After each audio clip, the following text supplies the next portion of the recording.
In today's video, I'm going to teach you how to manage surveys using Surveymonkey with a focus on one specific task, pausing or closing your survey. If you've ever found yourself needing to temporarily halt survey responses or perhaps terminate the collection altogether, this guide is just for you.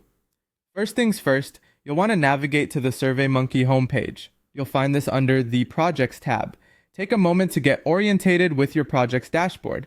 It's here you'll see all the surveys you've been working on. Once you're settled, go ahead and locate the specific survey you wish to pause or close. Simply click on it, and you'll be taken to that survey's main settings page. Now, you'll need to direct your attention to the option labeled Collect Responses. This is a crucial feature as it manages how your survey interacts with participants. By clicking this, you're opening up more choices that enable you to control the flow of responses.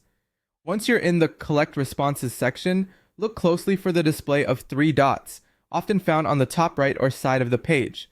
These three dots function as a menu icon, indicating additional options are tucked away here. Click on it, and it'll unveil further actions you can take. With this menu open, you will notice an option called Close Collector.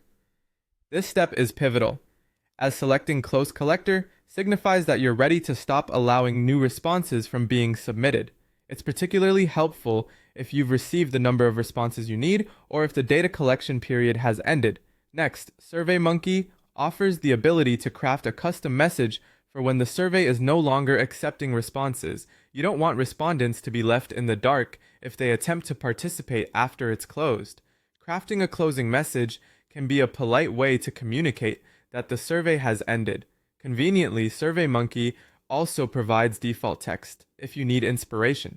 Something as simple as "this survey is now closed" might suffice. Once your closing message is set, you'll complete the process by confirming the closure of the survey collector. Simply click on Close Collector again.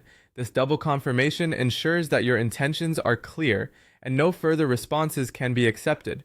And there you have it. You've successfully learned how to pause or close your survey using Surveymonkey's intuitive platform. By following these steps, you ensure that your survey's response cycle is controlled and aligned with your needs, leaving no room for error or unwanted data. Thank you for tuning in, and I hope this guide has been helpful to you. Until next time, happy surveying!